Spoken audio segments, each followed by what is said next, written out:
Hello and welcome to our quantity takeoff module regarding cut and fill. Cut and fill will typically be one of the first construction activities to be performed on a job site. You must always bear in mind that construction scope is very project specific and all activities do not apply to all projects.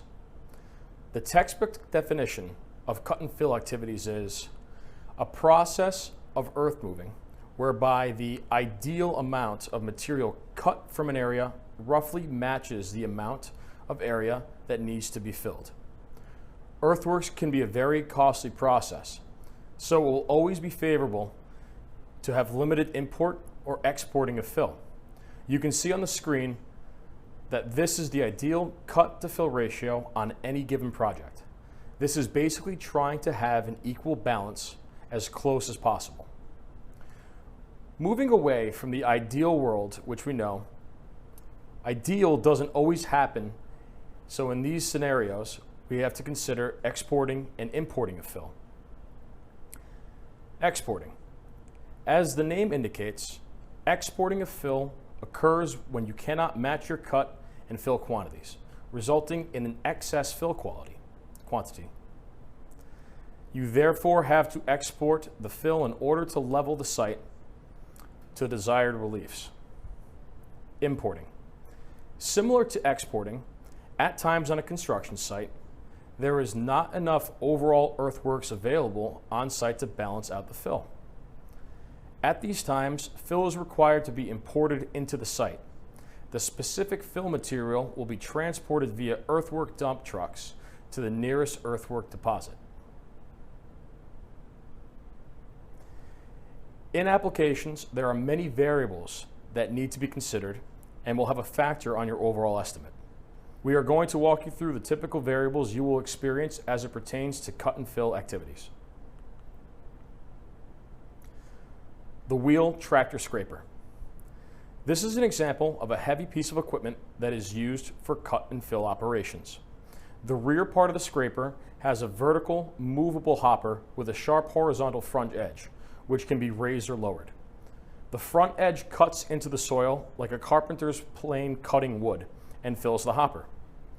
When the hopper is full, it is raised, closed, and the scraper can transport its load to the fill area where it is dumped. With an apparatus called an elevating scraper, a conveyor belt moves material from the cutting edge into the hopper. The scraper can be transported to its location to the fill area. Where the blade is raised, the back panel of the hopper or ejector is hydraulically pushed forward and the load is deposited into the desired area. Then the empty scraper returns to the cut site and repeats the cycle. The soil compactor and roller.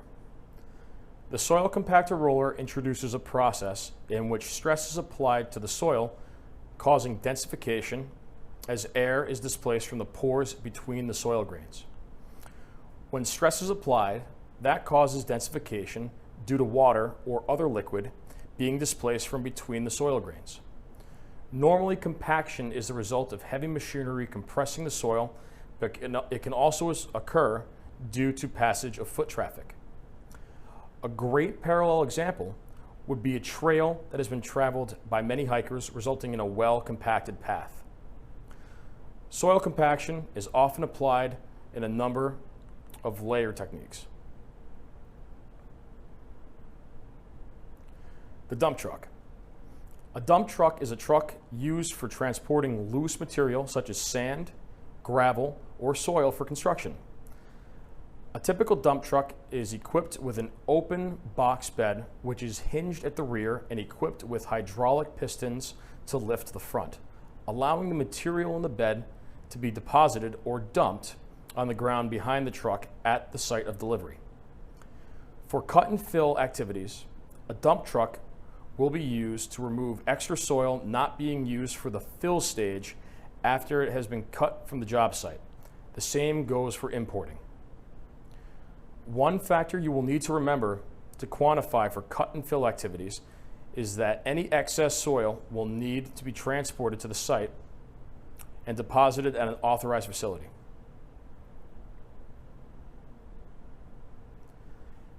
An additional level of complexity can be introduced if the project you are building is on a brownfield site. Brownfields are known as areas where the soil is contaminated, which will be verified by your geotechnical soil report. They are often, but not always, urban sites that have had previous activities or use. For example, a former tire factory or gas station.